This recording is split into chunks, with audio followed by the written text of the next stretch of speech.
24 anciãos estão lá e entendam como ressurreição. Essa é a resposta deles. Percebe? Então não mostra o arrebatamento no Apocalipse agora 19. Isso aqui. Não mostra. Tem. Aqui, olha, não tem. Deixa eu terminar.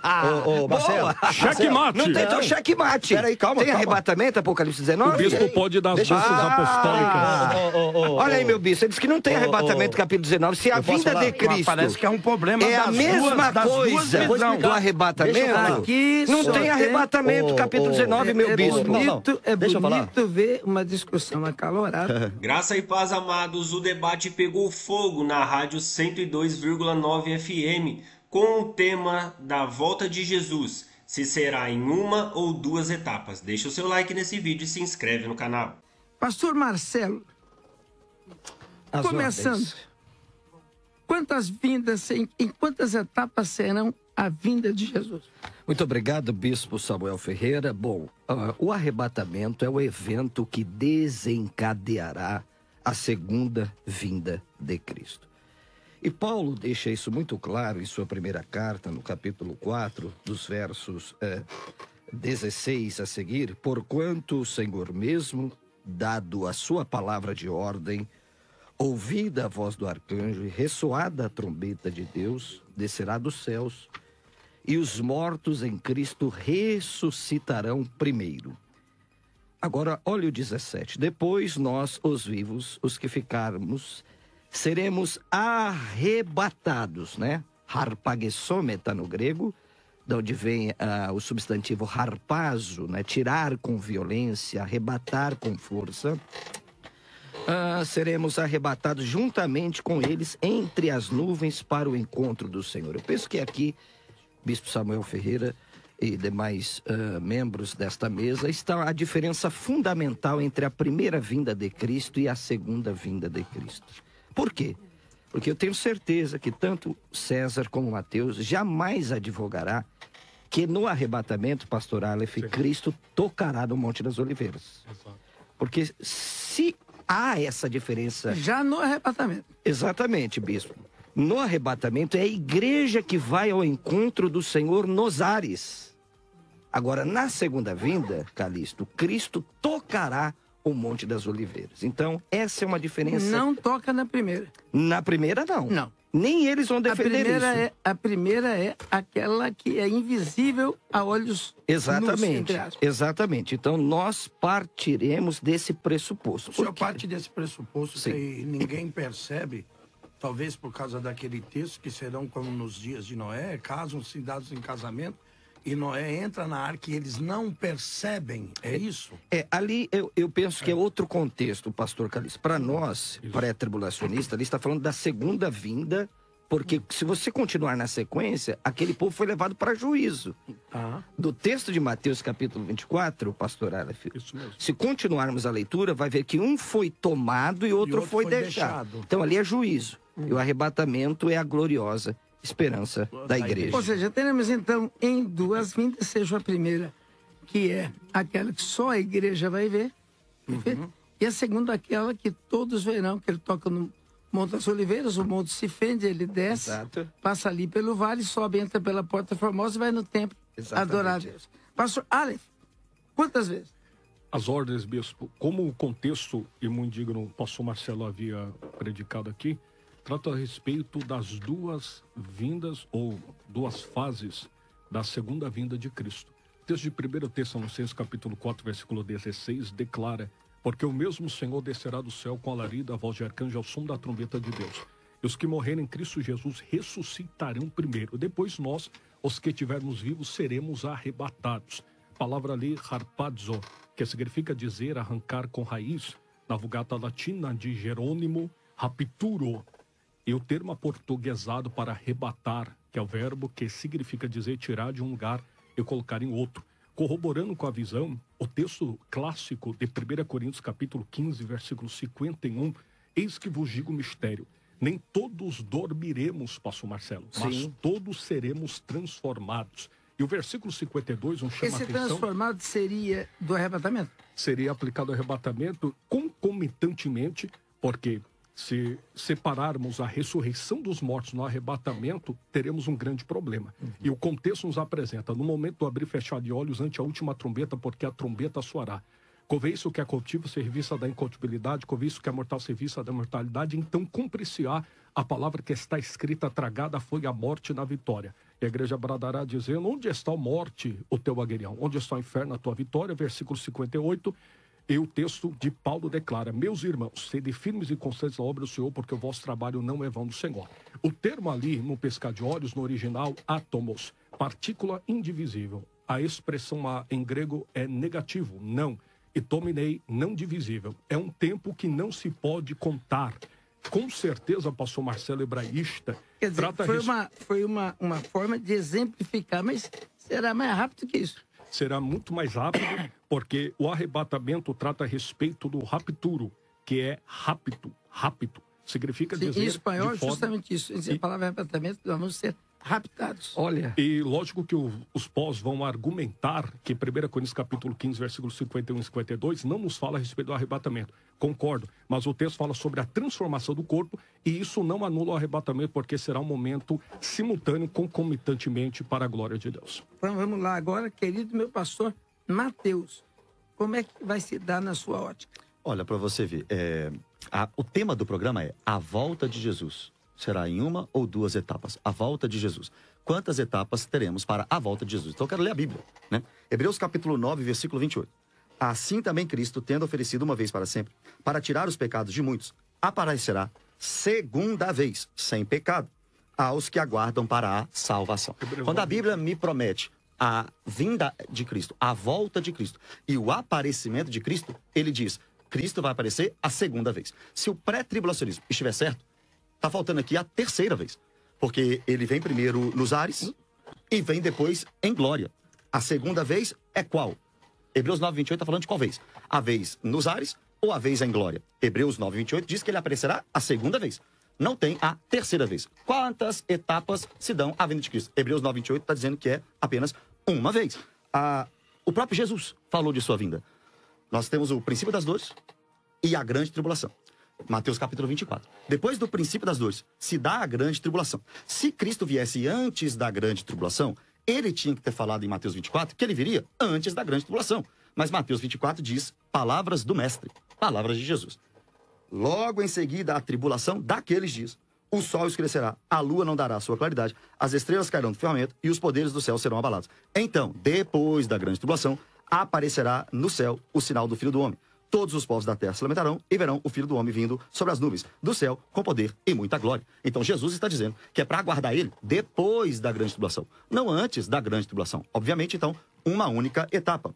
Os anjos, em Atos capítulo 1, disseram que é para a gente aguardar Jesus descer da mesma forma que ele subiu. Eu pergunto para os pré-tribulacionistas, Cristo subiu em duas etapas para ser assunto aos céus ou apenas uma etapa provando e mostrando que a vinda será apenas uma vez? Eu termino aqui a minha fala. Responder agora ou deixo? Não, acho que é o inicial, né? É o inicial, professor César, e depois vamos ter debate aberto de ideias. Né? Não, eu só vou encerrar com 1 Coríntios capítulo 15, onde o nosso mestre Aleph citou ali, né, a glorificação do corpo, já de forma implícita o arrebatamento, porque realmente você falou, e falou a verdade, que no texto... Concomitantemente. Isso, não tem arrebatamento ali, sendo explicado por Paulo. Mas tem a glorificação e etc, dá para se entender. Dos corpos. Agora, olha para você ver, no próprio 1 Coríntios 15, 23. 1 Coríntios 15, o mesmo capítulo que ele usou. Cada um, porém, por sua própria ordem. Cristo as primícias, depois os que são de Cristo. Na sua vinda. Então virá o fim, quando ele entregar o reino ao Deus e Pai. Então, na vinda de Cristo, já vem o fim. É apenas uma etapa, a vinda do Senhor Jesus Cristo. E sem falar aqui das parábolas de Jesus, que mostram apenas uma vinda. Ele veio, acabou tudo. Pedro falou pra gente esperar a vinda dele, né? Apressando o dia de Cristo, porque depois do dia de Cristo, novo céu e nova terra. Não tem, nos textos apostólicos, nem de Jesus, uma primeira e depois segunda etapa de sua vinda. É só se aceitarmos de forma implícita. O que o texto diz, não dá para aceitar duas etapas. A argumentação é farta e nós vamos debruçar sobre ela. Eu vou pedir licença para vocês para perguntar coisas extremamente básicas. Porque o irmão que está do lado de lá, o nosso ouvinte está do lado de lá, não pode não entender. Né? Eu ouvi uma vez o Jô Soares falando assim, o melhor entrevistador é aquele que não sabe nada do assunto. Porque ele pergunta exatamente o que o povo quer saber. Então, por mais infantil que seja a pergunta, eu vou perguntar para que todos tenham a noção, para que o adolescente que está nos ouvindo entenda, para que a irmã que está ouvindo me entenda, né? E eu tenho certeza que vai nascer luz daqui. Meu querido pastor César Cavalcante, e aí? Bom, vamos lá. Jesus volta em uma ou duas etapas. Quem defende que Jesus volta em duas etapas o faz a partir de uma percepção teológica e não bíblica. Não tem um texto que diga isso. Nenhum versículo da Bíblia, Jesus Cristo fala de uma volta em duas etapas.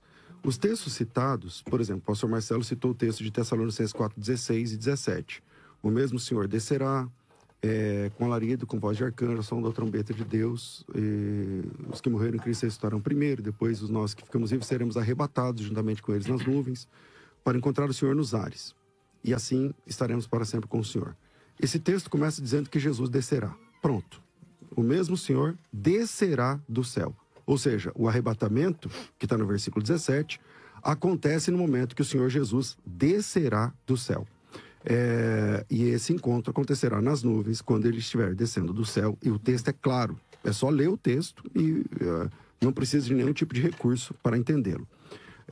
O outro texto que ele usa, que é o capítulo 1, versículo 11, o pastor Mateus até fez uso aqui, mas eu vou fazer uso desse mesmo texto que o pastor Marcelo apresentou, se ele me permite, mas lendo um pouquinho adiante, porque ele fala assim, se ele volta, mas o negócio de no Monte das Oliveiras. Pois é, o versículo 10 do capítulo 1 diz assim, estando eles com os olhos fitos no céu, enquanto subia de repente, junto deles se puseram dois homens vestidos de branco, tal, os quais disseram, varões israelitas, por que estão olhando para cima? Esse Jesus que dentre vós foi elevado no céu, há de vir, assim como para o céu ouvistes ir. E então voltaram para Jerusalém, vindos do Monte das Oliveiras. A volta de Jesus é no Monte das Oliveiras, sim, e acontecerá essa chegada de Jesus, quando ele pisa no chão, sim no Monte das Oliveiras, e o texto está aqui, em Atos dos Apóstolos, capítulo 1, versículo 12. Os textos correlatos, como por exemplo Zacarias, também pode informar isso.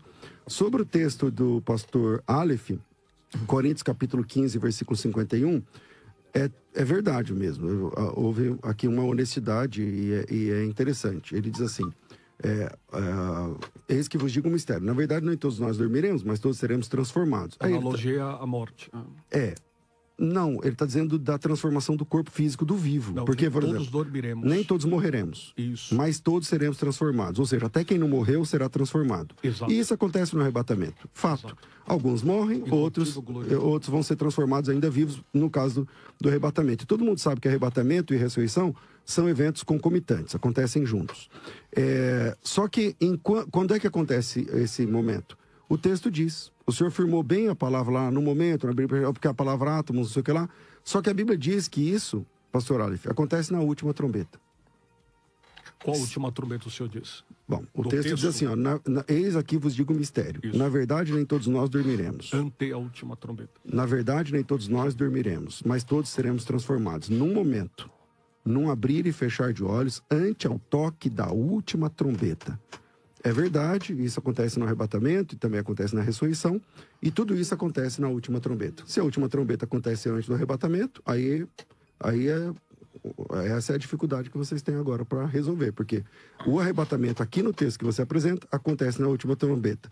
O pastor Marcelo usou o texto do arrebatamento, e nesse momento, no texto que ele usou, diz que Jesus Cristo descerá do céu, então só tem uma vinda. Se o senhor me permite, pastor César, perdoe até a pergunta um tanto pedante, mas essa última trombeta que o senhor se refere, obviamente que o texto diz, ela é de Apocalipse 11:15.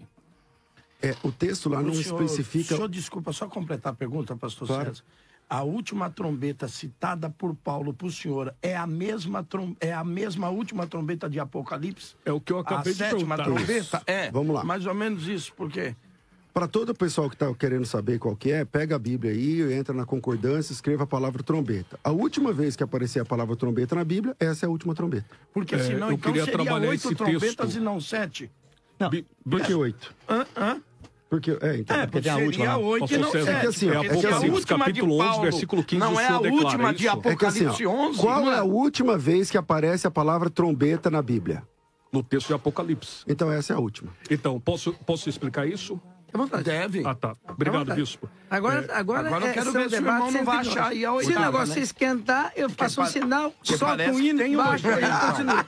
Queridos, é muito importante ressaltar, reverendo Marcelo Oliveira, que o texto de Apocalipse, o livro de Apocalipse, só para que a audiência compreenda, Apple, tirar de verbo calúmnia, tirar aquilo que é escondido pelo véu, tirar do véu revelação.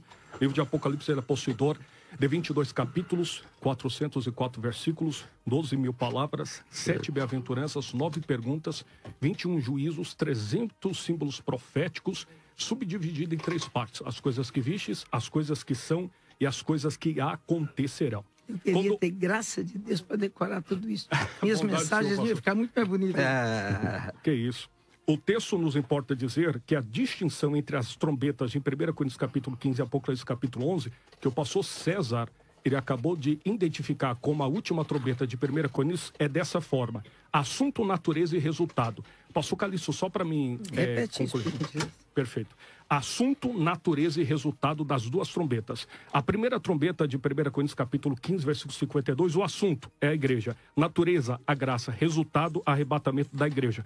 Apocalipse capítulo 11, versículo 15 ao 19, falamos a respeito da mesma referência de trombeta, porém assuntos diferentes. Assunto, natureza e resultado. O assunto da trombeta de Apocalipse capítulo 11, versículo 15, o mundo perverso, natureza, julgamento.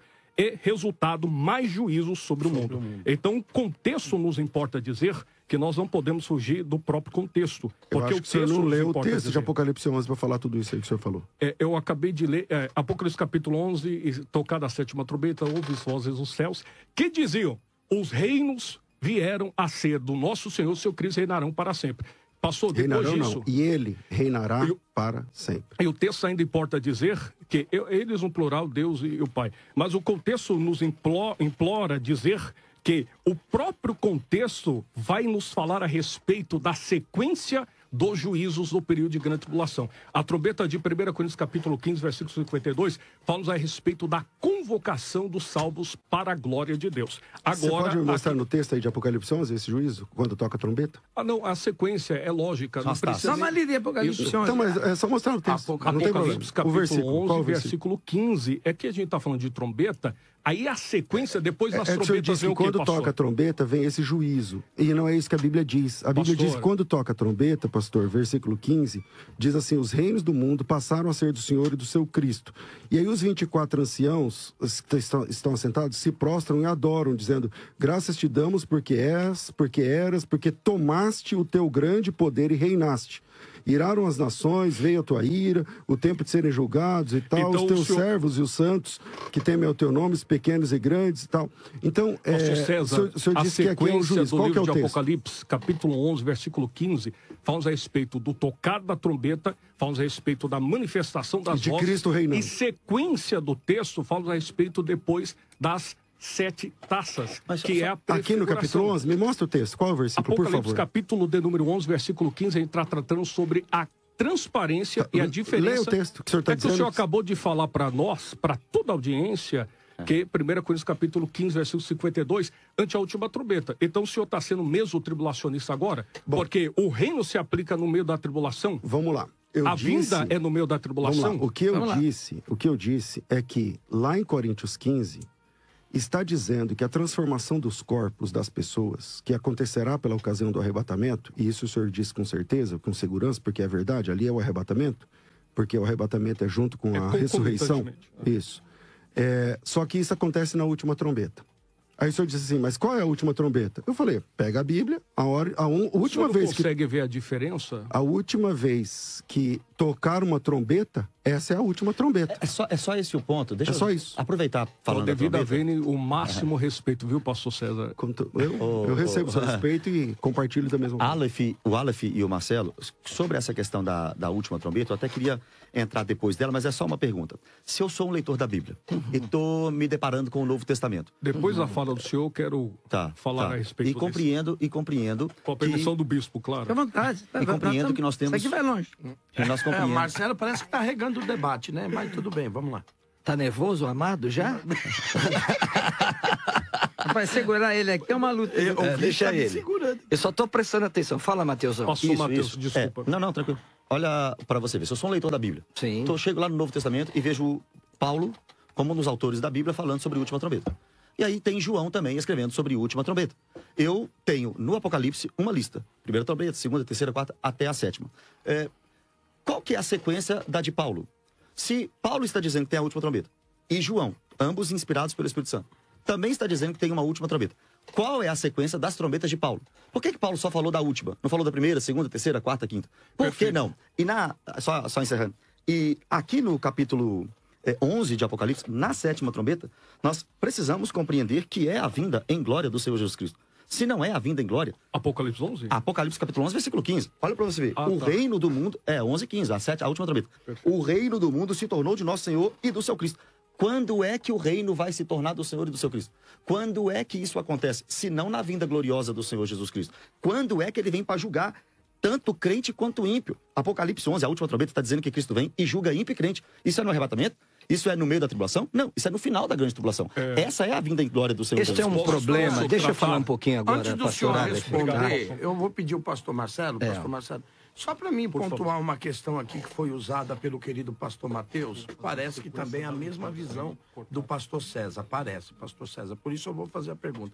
Quando o senhor citou Atos 1, na questão de quando Cristo foi... capítulo 1, versículo 11. Assunto ao céu. A ideia, pode ser que eu esteja errado, professor, aí o senhor... Mas a ideia que o senhor deu, da mesma forma, é que o senhor, o que o senhor falou, é que Jesus vem de uma forma única ali, volta de uma forma única, do mesmo jeito que não houve etapas na subida, como a gente sobe a escada, você sabe, aquele patamar que a gente cria é um descanso. Então, descanso para terminar de subir. O senhor é uma subida de vez, sem etapas, o senhor está dizendo que desce sem etapas. Mas ali, o texto ali, não está dizendo da mesma forma que viste, não é de forma visível. A questão ali não se refere a uma forma visível e física, gloriosa. E não em questão de etapas. Exato, concordo plenamente. Isso me dá força ainda mais para o pós-tribulacionismo. Que ele vem visível, em glória e que todo olho verá. Então, exatamente mas o texto ali, como o senhor quis usar ali, ô pastor César, eu não sei, o texto ali não demonstra, não quer dizer nada de etapa. O texto ali claramente está falando, a forma ali, da mesma forma que viste subir, é de forma visível e física. Acontece que no pré-tribulacionismo Jesus não vem de forma visível. Opa!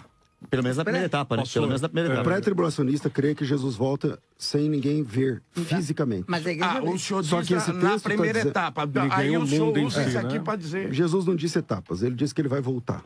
Não, Então, sim, eu também não estou dizendo. Eu estou dizendo quem o divide isso em etapas Pastor. são os irmãos que entendem que Jesus volta em duas partes. Mas ele mesmo nunca disse isso. Na primeira parte que nós assembleamos cremos, ele vem visível à igreja. Exatamente. Mas invisível para o restante. Isso. Só que o que ele mesmo disse é que a vinda dele seria como um relâmpago, visto do Oriente até o Ocidente. Essa vinda no período... Esse relâmpago da o senhor batalha. entende lá. como visível. Deixa eu falar agora e um não pouco. como É que uma coisa de relâmpago é a manifestação visível de um raio. de um raio, Assim sim. como o trovão é a manifestação audível do raio. sim. Então, se ele vem como um relâmpago e ele diz assim, fuzilando do Oriente para o Ocidente, então É que todo é mundo impossível vai que as ver. pessoas não vejam. Entendi. Tem que tomar cuidado. Apocalipse. Marcelo, parece que está apertando para você Senhor aí. Marcelo, por favor. Depois eu Não, queria... eu estou bem tranquilo. Eles têm que abaixarem a voz e melhorar o argumento. Vamos lá. Bom, 1 Coríntios Pastor César capítulo não 15. aumenta a voz. Não, o pastor César é um grande amigo. Veja só, qual é a tese de 1 Coríntios? Paulo está contrastando várias coisas. Ele está contrastando o Adão terreno, o Adão espiritual. Ele está contrastando a mortalidade e a imortalidade, a corruptibilidade, a incorruptibilidade. Esta daqui não pode ser, Bispo Samuel Ferreira e todos aqui, a última trombeta. Por quê? Porque após esta última trombeta que eles estão defendendo, vem os 7 cálices da ira de Deus. Qual que era a função primária da trombeta? Aí você está falando da grande tribulação. Exatamente, Bispo. Porque qual é a função primária da trombeta? Primeiro a gente tem que saber. Como disse o Aleph, dos 404 versículos do Apocalipse, mais de 60% são citações do Antigo Testamento. Então, para nós entendermos bem Apocalipse, a gente tem que entender bem Zacarias, Daniel, Ezequiel, Isaías. Então, há um contraste aqui. Qual é o contraste aqui? É impressionante. Olha aqui. No momento, um abrir e fechar de olhos ao ressoar da última trombeta. A trombeta soará e os mortos ressuscitarão incorruptíveis e nós seremos transformados. Tem uma coisa que eu vou fazer uma pergunta simples aqui. Tem um texto, vou sair da linha. Fala, ressuscitarão primeiro, correto? Uhum. Então vamos lá. A ressurreição primeira dá a entender que alguns serão ressuscitados, sim, segundo? Não. Primeiro. É ressuscitado em primeiro. Porque senão você diz assim, só deveria dizer ressuscitar. Mas aí, de repente, não, ressuscitarão primeiro. Aí vem o segundo. Se ressuscitarão primeiro, quais seriam os segundos, se eles houvessem? Terceiro, quem é ressuscitado, falando da vinda de Jesus, quem é ressuscitado primeiro, chega antes, o que a gente prega na Assembleia de Deus, dá a entender, é que ele chega antes e pega o primeiro lugar. Uhum. Você vai na igreja e você senta mais perto do trono, perto da cadeira. Me explica isso, até para a gente entender, o que é que vai acontecer nessa que é a primeira ou a segunda vinda de Jesus. Então vamos lá. Por ocasião do arrebatamento, duas coisas extraordinárias acontecerão. Primeiro, é que os mortos em Cristo ressuscitarão primeiro, e nós, como usou o Aleph, uma bela palavra, concomitantemente. Por que primeiro? Hã? Por que primeiro? Porque a ressurreição é da igreja. Não. Da igreja. Uma pergunta é o seguinte. É pleonasmo, ressuscitarão, ok. Aí diz assim. Que existe uma sequência. Primeiro, né? Exatamente, há uma ordem nas ressurreições. Ordem das ressurreições. Então, que tempo é? Os mortos. Os mortos em Cristo, os que descansam em Cristo, ressuscita primeiro, e tem os outros que já ressuscita para julgamento? Deixa eu só colaborar com essa parte. Ressuscitarão primeiro? Porque ressuscitaram primeiro não significa que depois outros vão ressuscitar. Não é isso. Não é isso. O que o apóstolo Paulo está dizendo em 1 Tessalonicenses 4 é que existe uma bênção para morto e para vivo dada à vinda de Cristo. A bênção do vivo é o arrebatamento, a glorificação. A bênção do morto, a priori, é a ressurreição. Em relação aos vivos, os mortos ressuscitarão primeiro. Olha o texto. Porquanto o Senhor mesmo, dado a sua palavra de ordem, ouvida a voz do arcanjo, ressoada a trombeta de Deus, descerá dos céus, e os mortos em Cristo ressuscitarão primeiro. Depois, nós, os vivos, os que ficarmos, seremos arrebatados. Então, esse ressuscitar primeiro é em relação aos vivos. Os mortos ressuscitam. A vinda de Cristo aconteceu. É que a ressurreição acontece primeiro e depois o arrebatamento. Depois o arrebatamento. E eles chegam na presença de Deus ao mesmo tempo. Não, juntos, porque o texto diz assim, ó. Os mortos ressuscitarão primeiro.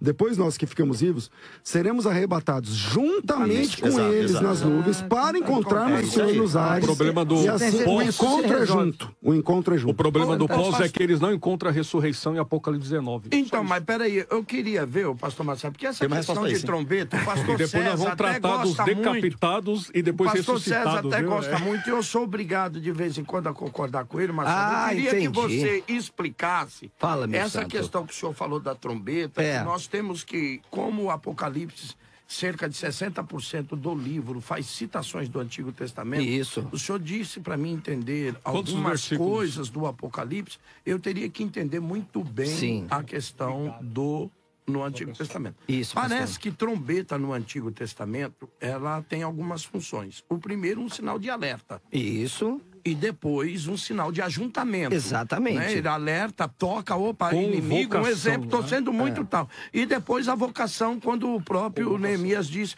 quando ouvires a voz da trombeta, ajuntai-vos, chegai-vos até mim, um ajuntamento, tal.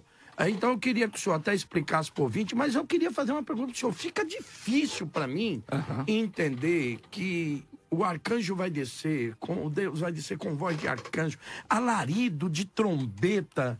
E como que os homens não ouvirão isso? Exatamente. Bom, até porque eu queria fazer um swap para o senhor, que quando aquele anjo cita-se com grande voz, que ele clamou do céu, na questão do livrinho que está na mão de Deus, o livro da vida 16, e tal, né? Ele, o livro da história da humanidade, ele diz, quando o anjo cita, a Bíblia vai dizer que a voz dele é ouvida nos 3 reinos que nós acreditamos. É ouvida no céu, é ouvido na terra e embaixo da terra. Agora, um anjo toca-se uma trombeta. E como é que a humanidade não ouve? O senhor é pós, né, agora? Não ele sou é assim, nada. ele é assim, ele porque é já assim, já eu vou pastor. perguntar pro senhor Ele é também assim, me tá explicar bom. algumas Então, coisas. a trombeta... Não, eu quero só Com que ele alegria. explique. Será explicado com alegria. E Então- cuidado pro irmão não votar pra ser pré. São muitas questões, e o Pastor reverendo Calixto. Marcelo vai terminar, depois eu queria... A trombeta do arrebatamento é uma trombeta de bênção. A trombeta do Apocalipse é uma trombeta de juízo. É uma diferença fundamental nisso. Outra coisa, a trombeta do arrebatamento é tocada, abre aspas, tecnicamente por Deus, que é a trombeta de Deus. A trombeta do Apocalipse são tocadas por anjos. Tem uma diferença sutil, mas muito profunda. A trombeta do arrebatamento não pode ser confundida com a trombeta de Apocalipse. Outra coisa, nós temos um problema seríssimo, né, para o pós, no sentido do quê? Que Apocalipse 19, que é a parousia de Cristo, Cristo está voltando, ok? Diz a Bíblia que os exércitos dos céus o acompanham. Agora, olha o que é interessante. Qual que é o cerne do arrebatamento? É o arrebatamento, parece um pleonasmo, né? É o arrebatamento, a trasladação dos vivos e a ressurreição dos mortos. Eu queria que o Mateus, eu até fiz essa pergunta para ele, né? No último debate, mostrasse para nós em Apocalipse 19, porque a igreja já está vindo com ele. Já está vindo. Primeiro, quando aconteceu o arrebatamento? O ressuscitar dos mortos. Exatamente. E onde há ressurreição de mortos em Apocalipse capítulo 19? Não tem, gente. Essa pergunta é para mim? Não tem, para todos vocês não tem. É o arrebatamento elevador. Bateu, voltou. Aonde está o arrebatamento, ou desculpa, a ressurreição no capítulo 3 ou 4? 3 ou 4? É porque vocês defendem que a igreja sobe no capítulo 4. O pré, não é? A visão capitular é assim, na perspectiva pentecostal, se me permite. Capítulo 1, as coisas que vistes. Capítulo 2 e 3, as coisas que são. O arrebatamento Capítulo é qual? 4, a igreja arrebatada. É capítulo como 5, João, a igreja peraí, glorificada. calma aí. Capítulo João, 6 ao eu 18, entendi até grande o 4, tribulação. ok. Capítulo 19, Você entende que o capítulo bodas 4... do Cordeiro, batalha do Ok, Armagedon. você entende que o Capítulo capítulo 20, milênio de juízo. Capítulo 21, 22. Eu queria saber desse jeito que eu esqueci. Mas é só uma pergunta do pastor Você quer falar mais? Não, pastor, Tá, é que então o vamos senhor lá. me Em qual perguntou e eu capítulo? estou respondendo. Aí eu Não. estou fazendo Vamos lá. a cronologia o da César visão. É que eu fiz uma... Não, eu não pedi a Eu falei cronologia da que isso visão, aqui, não é verdade. se Eu disse assim, esquentar, ó, a gente toca uma em música. qual capítulo a igreja é arrebatada? Capítulo de número 4, nós Ok. temos a perspectiva Legal, do me mostra o arrebatamento. texto. Apocalipse capítulo Isso, 4. me mostra olhei, o texto. Eis Leia o texto. que houve uma voz no céu e diz, sobe cá. Quem? A igreja ou João? João. João. É Ok. porque é igreja. muita interpolação e pouca falta de tempo para argumentar. Eu preciso ter tempo, senão vai Não, complicar. então vamos lá. Você tá, Porque a missão maiêutica é mostrar... socrática, eu entendo, é um método, mas Calma aí. aqui eu preciso expor. Pastor, vamos lá. O que é maiêutica socrática? É a técnica de ficar fazendo perguntas e responder perguntas com perguntas. Isso não está acontecendo. Só que eles faziam Não, mas... Isso a não está parte- acontecendo. O fato Mas eu de... estou Ele só tentando- quer, deixa ele expor a opinião É que assim, dele, ó, vamos lá. César. Para quem está acompanhando, eu fiz uma pergunta Isso, e ao deixa ele invés dele expor. responder, Deixa ele expor. ele começou a falar capítulo por capítulo. Sei, mas deixa Então ele eu só expor o queria que ele pensamento mostrasse... do pastor Vamos César. deixar o pastor César perguntar. Isso, E então depois vamos- deixa ele responder. Aí no Vocês final... perguntaram assim. Depois vou responder da 7ª, tá? Vocês perguntaram assim. Cadê a ressurreição em Apocalipse 19? Aí eu perguntei, me mostra a ressurreição no capítulo 4. Porque vocês dizem que o Mas você vai arrebatamento mostrar da também a igreja... ressurreição no capítulo 19. Eu quero que ele mostre. Posso. também tem que 19 e E o 20. arrebatamento 19 e também. 20 tem ressurreição, fiquem tranquilos. Tem a ressurreição no fim da grande tribulação? Pode ficar tranquilo, eu vou mostrar. Mas cadê o arrebatamento no capítulo 4 da igreja? E a ressurreição no capítulo 4? Vamos lá. Perfeito. Nós temos aqui o texto de Apocalipse capítulo 4, versículo 1, que declara: depois dessas coisas eu olhei, e eis que estava uma porta aberta no céu. E a primeira voz do que como de trombeta, ouvira falar comigo, disse: sobe aqui, e mostrar-te-ei as coisas que depois destas devem acontecer. Quem faz a divisão do livro de Apocalipse não é João. Não somos nós, pré-tribulacionistas.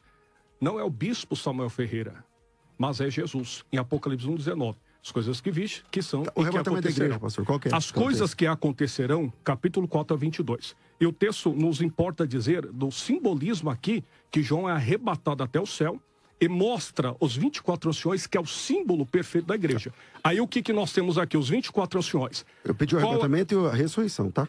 Até agora nada, vamos lá.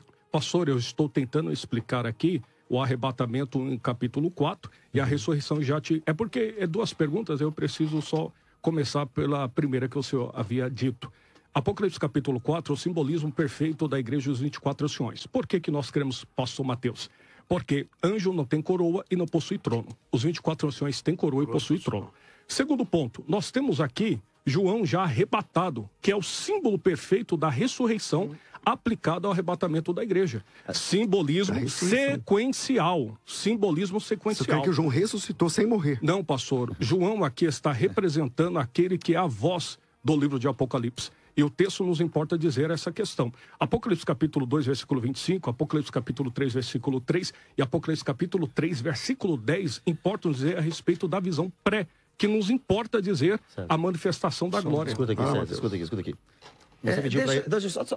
Pode continuar, pode falar. Deixa eu falar. Você está pedindo para ele o arrebatamento e a ressurreição no capítulo 4. A resposta dele para você, João foi arrebatado aos céus. Entendo como igreja.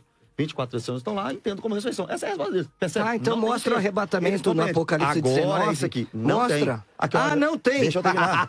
Ô, Marcelo. Checkmate. Não tem, então checkmate. Peraí, calma. Tem arrebatamento, Apocalipse 19? O bispo pode dar as bolsas apostólicas. Olha aí, meu bispo. Você disse que não tem arrebatamento, capítulo 19. Se a vinda de Cristo parece que é um problema é a mesma coisa do arrebatamento, não tem arrebatamento, capítulo 19, meu bispo. É bonito ver uma discussão acalorada, porque significa dizer que os dois lados estão muito firmados naquilo que estão falando. Deixa eu falar. Olha aqui, eu não nego o texto bíblico por causa da minha linha teológica. Meu compromisso não é com a linha teológica. Meu compromisso é com a Bíblia Sagrada. Então mostra pra mim. Deixa eu terminar. Apocalipse 19 tem, aqui ó, Apocalipse 19. Tem arrebatamento? Tem o juízo, não tem a ressurreição. E arrebatamento? Deixa eu terminar. Desculpa. Apocalipse 19, vou voltar porque fui... Apocalipse 19. Apocalipse 19 tem a vinda, tem o juízo, não tem a ressurreição. Beleza. Mateus 24 tem a vinda, não tem a glorificação. Beleza. 1 Coríntios 5 tem a glorificação, tem a ressurreição, tem a vinda, mas não tem o arrebatamento também. 1 Tessalonicenses 4, 13 ao 18 tem ressurreição, tem arrebatamento, tem vinda, mas não tem o bema, que vocês acreditam que tem o bema. Zacarias 14 tem a vinda em glória. Posso falar, meu bispo? Não, eu não terminei. Não cita o arrebatamento, não cita a glorificação em Zacarias 14. Então, não ter um elemento em Apocalipse 19 não prova que não exista. Você tem uma frase muito célebre. Mas então, pastor, então o senhor sustenta também que não tendo o elemento em Apocalipse 4, não posso dizer que não tem arrebatamento. Tem arrebatamento em Apocalipse 4, mas de João para visões. Pastor Mateus, vamos entender. A linha final, tudo isso descamba numa pergunta que é a pergunta mais simples e é aquela que mais a gente quer saber. A igreja passa ou não passa a grande tribulação? Passa. Perfeito? Não passa. Vamos lá. O que acontecerá na grande tribulação, pastor César? O que acontecerá? A grande tribulação, segundo... Seria os 3 anos e meio. A primeira pessoa que falou da grande tribulação no Novo Testamento foi Jesus Cristo. E quando ele fala da grande tribulação, ele fala assim: vocês serão perseguidos de todas as nações por causa do meu nome. Essa é a grande tribulação. Haverá uma tribulação como nunca houve, nem nunca mais haverá. E a grande tribulação, na fala de Jesus, é a perseguição da igreja pelo anticristo. Anticristo, não antijudeu. Porque o irmão que é pré, ele vai entender que o anticristo persegue os judeus. Persegue todo mundo, mas não é antijudeu, cristão. Ele é anticristo. Ele persegue quem é de Cristo. Se ele persegue quem é de Cristo, quem é de Cristo é a igreja. Então a grande tribulação é a perseguição. É para a igreja. É para a igreja. É para a igreja. Mas não seria uma maldade de Deus depois de tudo que a gente está passando? É que depois de tudo que a gente está sofrendo. O a gente está passando é quem? A igreja aqui no Brasil? Porque a igreja aqui no Brasil não sofre nada. Não, eu estou falando enquanto nós. Para ser crente não é fácil. Então, a história da igreja... A história da igreja... Assim, pastor Divino Gonçalo Boaventura, ele disse: se alguém falar que ser crente é fácil, é mentiroso. Então, já não estamos sofrendo demais? Estamos, mas a história da igreja é sofrer.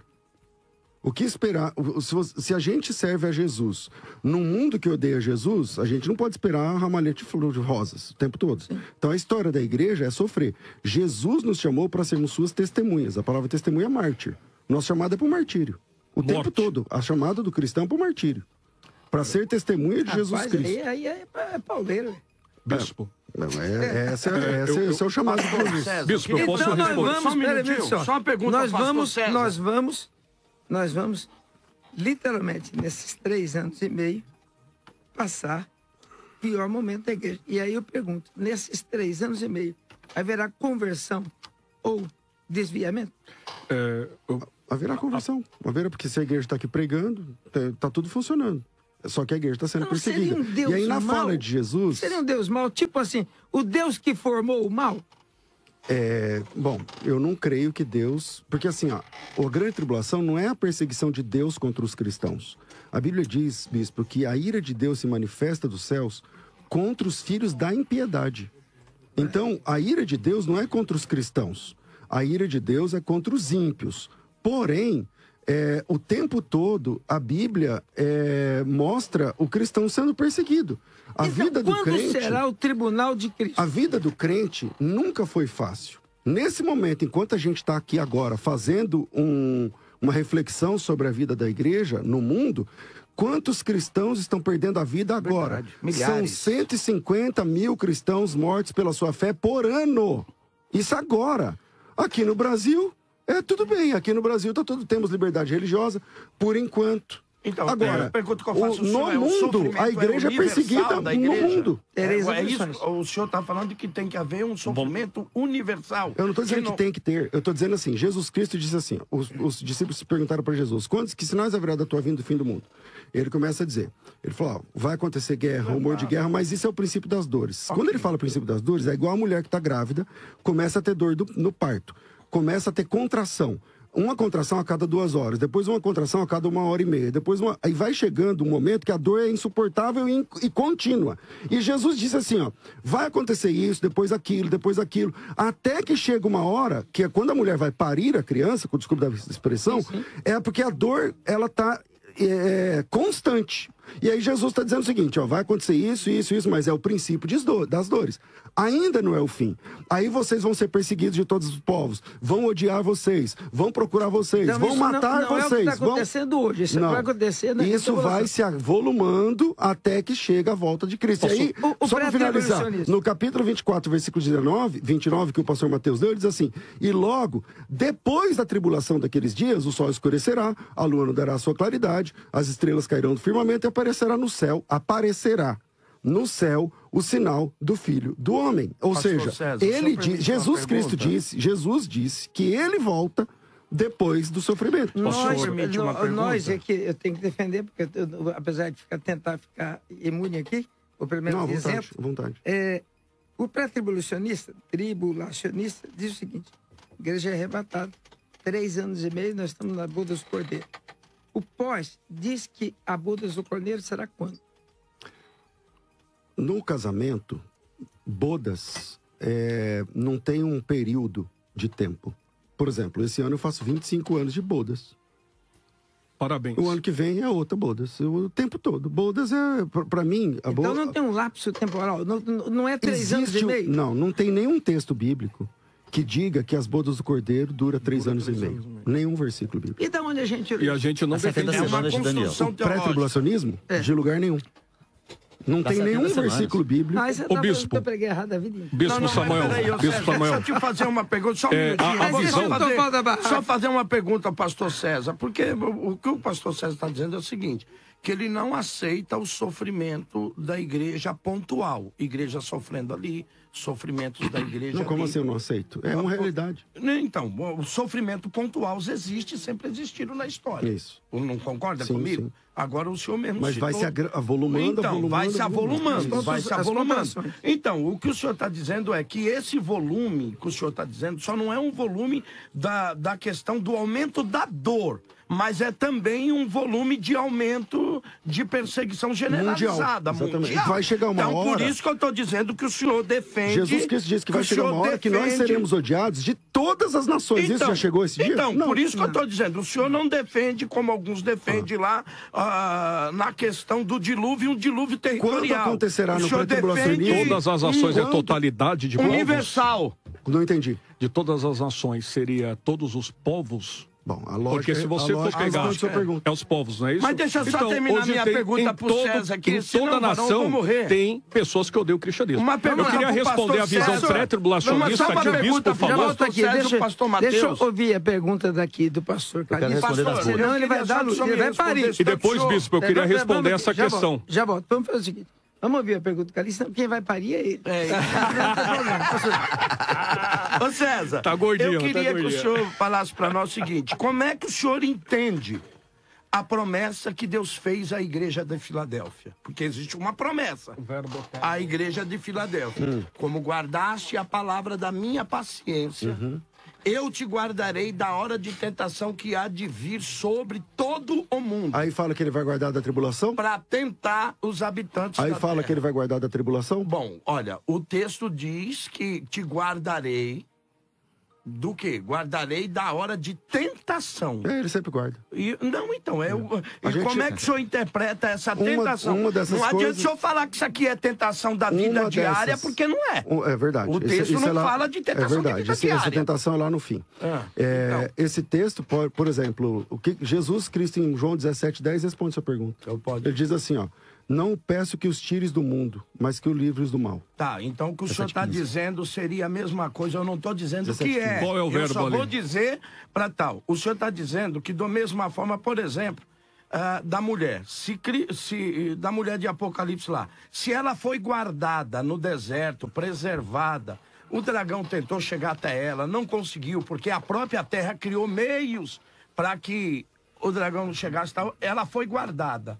O senhor está dizendo que Deus pode guardar no meio da tribulação, sem que a gente seja afetado? É que o texto... É isso. pastor, Posso provar isso? O texto não, Não, diz é que só ele vai uma guardar da tribulação, mas da tentação que há Olha, de vir. Tá, É a pastor tentação César. de você ceder, por exemplo, e aceitar a imagem da besta. Por Pastor exemplo. César, ele perguntou agora Mas se essa Deus... tentação está ligada à grande tribulação. Pastor É um César. período de grande tribulação.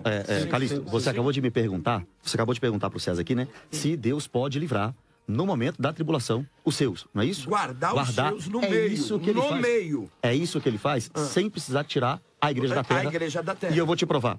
Apocalipse capítulo 9, versículo 4. Quando a quinta trombeta está sendo derramada sobre a terra, os demônios atormentando os homens. Será que Deus, derramando a sua trombeta de ira, quinta trombeta, para demônios atormentarem os homens, é possível isso não cair em crente? É possível Deus proteger a igreja? Apocalipse 9, Mesmo 4. sem tirá-la. Pastor Mateus, Não, eu vou Deus ler. não Deixa derrama só a ele trombeta. responder. O toque da trombeta... Não, Deixa eu quis só o dizer da Mateus ira. Vamos lá, responder. pastor Mateus, Não. fica à vontade. Apocalipse 9:4. E foi-lhes dito que não causassem dano à erva da terra, nem a qualquer coisa verde, nem a árvore alguma, e tão somente aos homens que não têm o selo de Deus sobre a fronte. Então a quinta trombeta é demônios atormentando os homens, amando de Deus.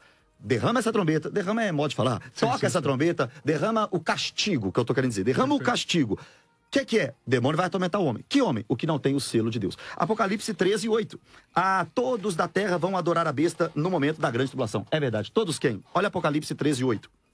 E adorá-la-ão todos os que habitam sobre a terra, aqueles cujos nomes não foram escritos no livro da vida do Cordeiro, que foi morto desde a fundação do mundo. Vai ter gente aqui na tribulação, com o livro da vida, que não vai adorar a besta. É possível o mundo adorar a besta e a igreja não. É possível o mundo receber a quinta Mas é trombeta e o possível mundo não. acontecer todos os sofrimentos na grande tribulação e a igreja está aqui e mesmo assim ela não ser atingida? Claro, exceto a Essa perseguição. É a grande Não, pergunta. mas é o que o texto responde. A quinta trombeta é o exemplo disso. A quinta trombeta é demônios atormentando os homens, exceto aqueles que têm o selo de Deus. Aí o senhor acredita então que Deus tira a igreja do meio? Não tira, ela- ele preserva, ele preserva Daqui dentro. minha demonstração. É preocupação. Eu estou sentindo que o tom de voz do irmão está caindo. Não. É que eu não quero Significa criar dizer, confusão, o irmão porque tá o sendo- César o irmão está tá me sendo- olhando feio. Nosso time tá aumentando. Já estou aumentando. Eu estou sentindo que o irmão está tipo assim. O que eu estou fazendo Não, aqui? porque eu estou perguntando para ele, porque Ô, a bispo, ideia dele ô, é pastor entrar Calixto. no meio. Eu posso Aí falar? fica complicado, João, que parece que é tirar o diabo de Pastor dentro do Marcelo, diabo. tá Não, mas muito eu tenho quieto. mais Vamos duas ouvir o pastor Eu Marcelo. quero Ei, falar um Marcelo. pouco. Bom, esse texto... Como é que de- fica aí, de- Marcelo? Tira o diabo Tá. de dentro do diabo, não sei. Apocalipse capítulo 3:10, o pastor sabe que é um texto muito difícil para ele. O pastor César sabe que o original grego é perfeito e ele tem um grande mestre, como foi meu mestre, o professor Luciano Benigno. O texto diz, quando diz, eu te guardarei da hora, é perfeito.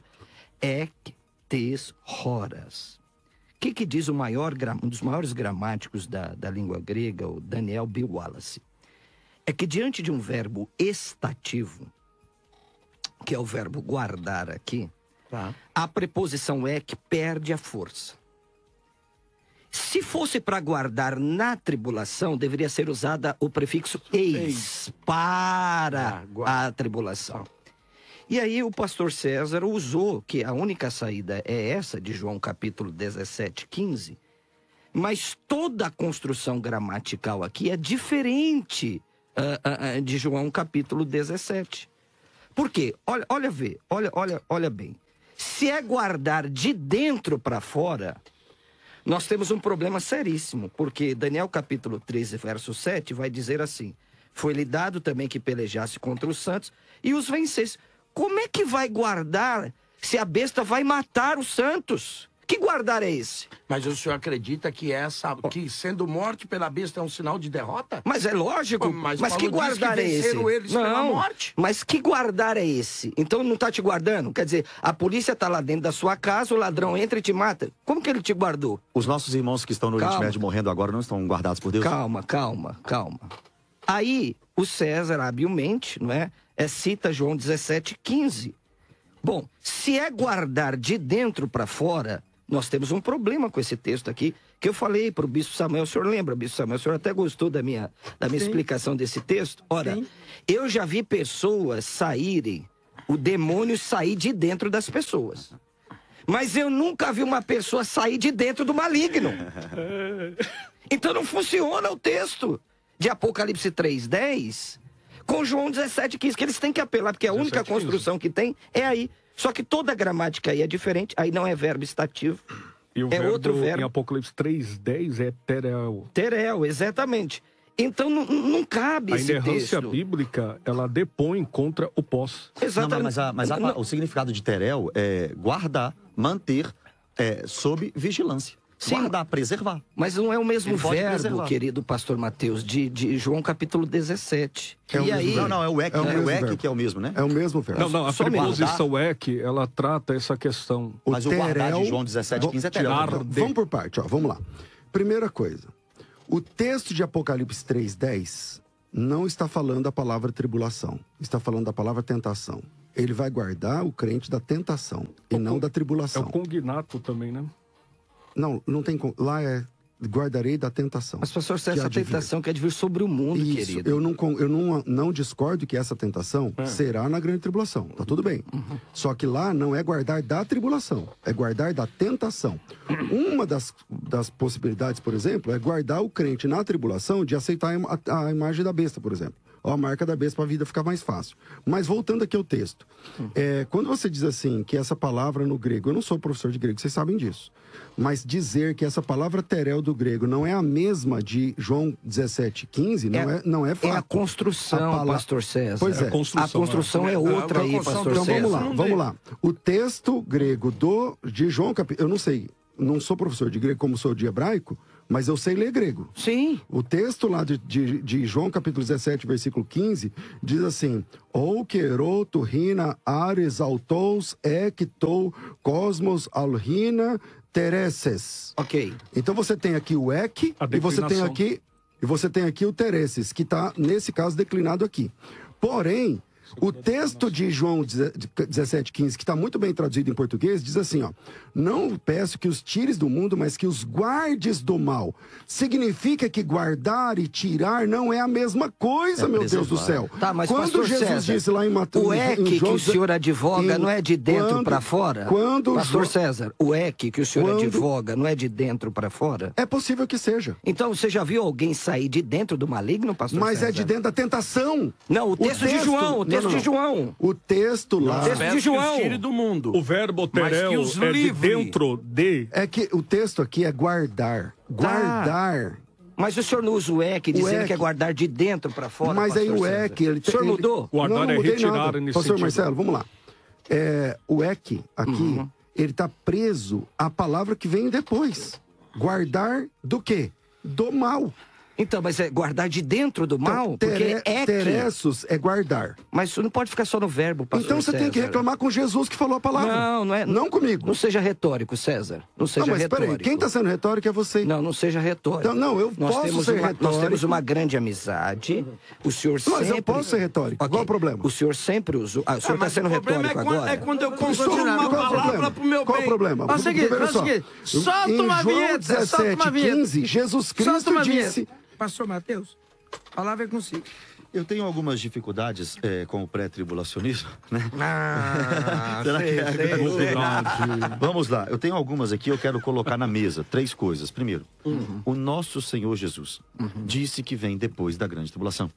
Ele não diz, em nenhum lugar, que vem antes dela. Ele diz, eu venho depois dela. Não é muito mais humilde olhar para o texto e falar, o Senhor Jesus disse que vem depois da grande tribulação. Um outro problema também para os pré-tribulacionistas é a boda do Cordeiro. Como nós conversamos aqui, né, e discutimos sobre o assunto, bodas do Cordeiro, e passou por alto, na visão pré-tribulacionista, Cristo vem de forma secreta para o mundo, ressuscita os seus e começa a boda do Cordeiro. Onde a Escritura diz isso? Não, a Escritura não diz isso. Onde tem 7 anos ou 3 anos e meio de boda do Cordeiro lá no céu. Não, a Bíblia não diz isso. Isso é uma interpretação da última semana de Daniel que alguns fazem, né? Só que olha como é a boda do Cordeiro. Quando se dará a boda do Cordeiro? A Bíblia diz. Será que a boda do Cordeiro acontece antes da vinda em glória? Não. Apocalipse 19 mostra para nós, no versículo 7, que são chegadas as bodas do Cordeiro. No versículo 9, bem-aventurado aqueles que são chamados à boda do Cordeiro. Por quê? Porque a partir do versículo 11, ele vem em glória. Não existe boda do Cordeiro antes da vinda em glória do Senhor Jesus Cristo. Ele vem em glória, por isso o casamento será estabelecido. E uma pergunta que eu queria fazer para o Marcelo e para o Aleph, é só uma pergunta, só para eu terminar o meu... É uma pergunta sim ou não? Essa assim? pergunta é perigosa. Não, rapidinho, é simples. Vamos preparar. É só para eu entender. Mateus é muito inteligente. Isso mesmo. Vinda do Senhor para vocês seria o momento do arrebatamento, a vinda e a... Eu não sei como dizer no argumento do pré, né? O dia em glória. O que seria a vinda do Senhor e como se dá o nome da chegada em glória, parousia, né? Mas como é que vocês tratariam a vinda do Senhor? O que é vinda? No arrebatamento, o que é vinda? É vinda e depois em glória. Só para ouvir vocês e eu quero fazer um argumento a respeito dessa pergunta. Vai lá, Aleph. Perfeito. Já falei bastante aqui com vocês. Parece que o Marcelo tá fugindo do debate. Aí, irmão, é bom já o irmão falar que o irmão tá com medo do César, que a gente não traz mais o pastor Marcelo está sendo elegante. eu não sei. Olha como eu estou, bispo, como eu estou do César. Eu vou interrogar o César agora. Olha eu vou interrogar o César agora, mas parece que o irmão tá com medo do César. Ele passou e dizia assim, o cão não entra em tijolo.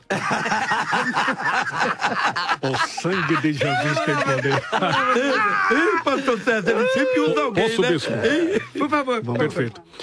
A expressão parousia trata a respeito da vinda e epifaneia, manifestação em glória.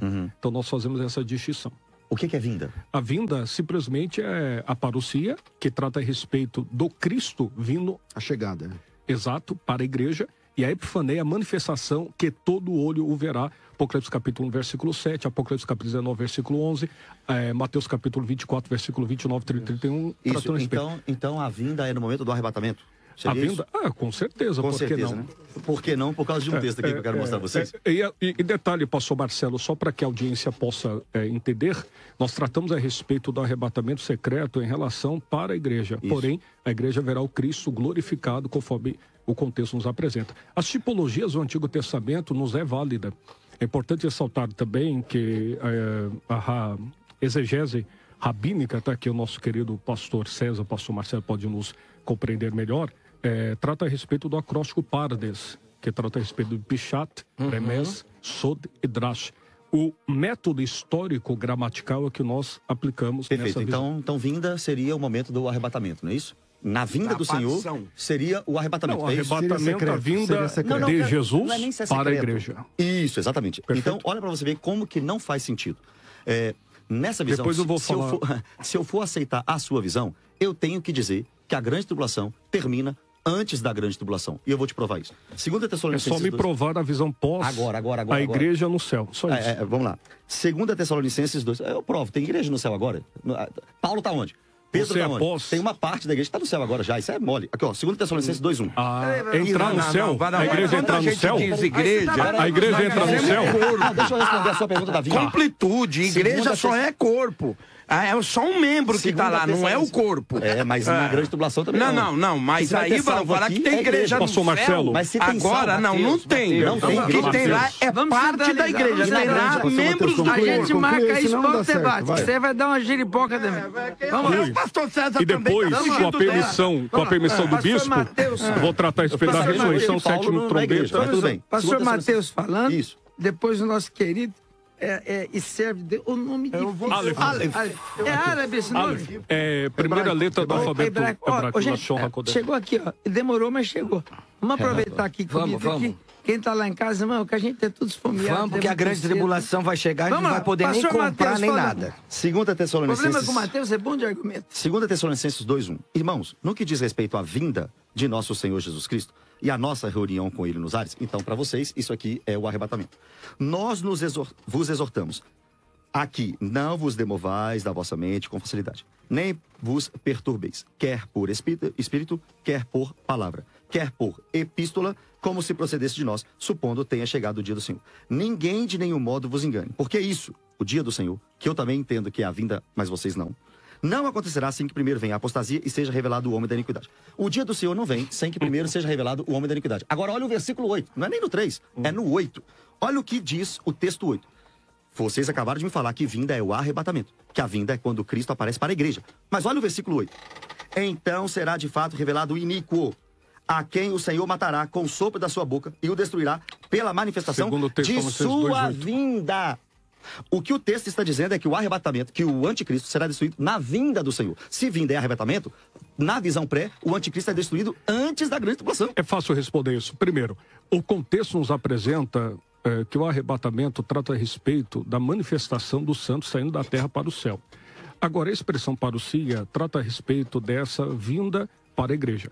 Epifaneia é o termo usado para manifestação em glória de Cristo, que simplesmente matará o anticristo e o falso profeta. Vinda no versículo 1 é o arrebatamento e vinda no versículo 8 é outra coisa. Então, o contexto de 1 Tessalonicenses, ou 2 Tessalonicenses, capítulo 2, versículo 8, ele deve também ser respaldado pelo contexto que se aplica em 1 Tessalonicenses, porque se você juntar as duas cartas, nós temos o mesmo povo, a mesma igreja e o mesmo escritor. Mas vinda no versículo 1 é arrebatamento e vinda no 8 não é arrebatamento. Tratamos a respeito das distinções que os senhores nos tratam. Isso aí. Agora, bispo, é importante ressaltar, eu queria responder, o pastor César pediu um texto, voltando ao contexto, a questão da sétima trombeta. O senhor leu até o versículo... Qual versículo, pastor César? O senhor se lembra? Nem lembro, foi logo no começo. Apocalipse capítulo 11, versículo 15 em diante. O senhor leu até mais ou menos quando? Eu não lembro. Perfeito. Eu vou ler a partir do versículo de número... que trata a respeito daquilo que o senhor havia dito em relação que nós havíamos feito a distinção entre a última trombeta e 1 Coríntios capítulo 15, e tratando a respeito da última trombeta em Apocalipse capítulo 11, versículo 15, relacionado ao juízo. Olha o que o texto diz. Versículo 18, para ganharmos tempo. E iraram-se as nações, e veio a tua ira, e o tempo dos mortos para que sejam julgados, e o tempo de dares o galardão aos profetas, teus servos, e aos santos, e aos que temem o teu nome, pequenos e grandes, e o tempo de destruíres os que destroem a terra. E abriu-se no céu o templo de Deus, e a arca da aliança foi vista no templo, e houve-se relâmpagos, vozes, trovões, terremotos e grande saraiva. Se isso aqui não é juízo, grande saraiva sobre a terra, não sei mais o que é juízo. Dentro da visão que tratou a respeito da ressurreição, substantivo grego anástasis, que significa dizer tornar a vida, Bispo Samuel, nós temos uma sequência de ressurreições dentro da visão pré-tribulacionista, relacionada à primícia dos mortos. A expressão mortos, obviamente, vocês sabem melhor do que morte, thanatos e hebraico mut, trata a respeito da falência múltipla dos órgãos, a separação da alma do corpo. A alma continua pela eternidade e o corpo em putrefação orgânica. Dado o arrebatamento, a palavra de ordem, a igreja é transformada, os santos individualmente transformados, corpo de glória, incorruptível e imortal. Imortal porque a morte não toca, glorioso porque será eterno, incorruptível porque a corrupção não chega perto. O contexto nos apresenta que Cristo, em 1 Coríntios capítulo 15, Paulo vai tratar a respeito na perícope, relacionada ao quê? A manifestação de Cristo, ressuscitado como primícia dentre os mortos. Na Bíblia nós temos 3 tipos de ressurreições. Ressurreição de mortos, ressurreição dentre os mortos e ressurreição dos mortos. A ressurreição dentre os mortos, pastor Marcelo, se aplica apenas a Cristo, como a primícia, o único que ressuscitou para a eternidade. Depois dele, aqueles que morreram, ou na sua ressurreição ressuscitaram, os arrebatados, ou a igreja no sentido do arrebatamento, as duas testemunhas de Apocalipse capítulo 11 que falam que ressuscitarão, e também no milênio, ou antes, melhor dizendo, trata a respeito daqueles que foram decapitados, que depõem contra o amilenismo, depois nós vamos tratar desse assunto, e ressuscitarão. Ali a expressão é qualitativa em relação ao corpo de forma histórico-gramatical. Sem sombra de dúvidas, nós temos aqui a resposta da sétima trombeta, a diferença de 1 Coríntios capítulo 15, versículo 52 e Apocalipse capítulo 11, versículo 15, a sequência das ressurreições e a manifestação da glória de Cristo, parousia, epifaneia e Apocalipse. Parousia, vinda, epifaneia, manifestação, Apocalipse, revelação. Bispo, muito obrigado. É uma aula, pastor César. Essa sétima trombeta é a última? Apocalipse capítulo 11, versículo 15, é sim. É a última Trata trombeta? a respeito. Essa é a última trombeta? Sim. Então não são 8. Se essa é a última trombeta, então ela é a sétima trombeta do Apocalipse e a última são a mesma coisa, certo? Sim. Ok.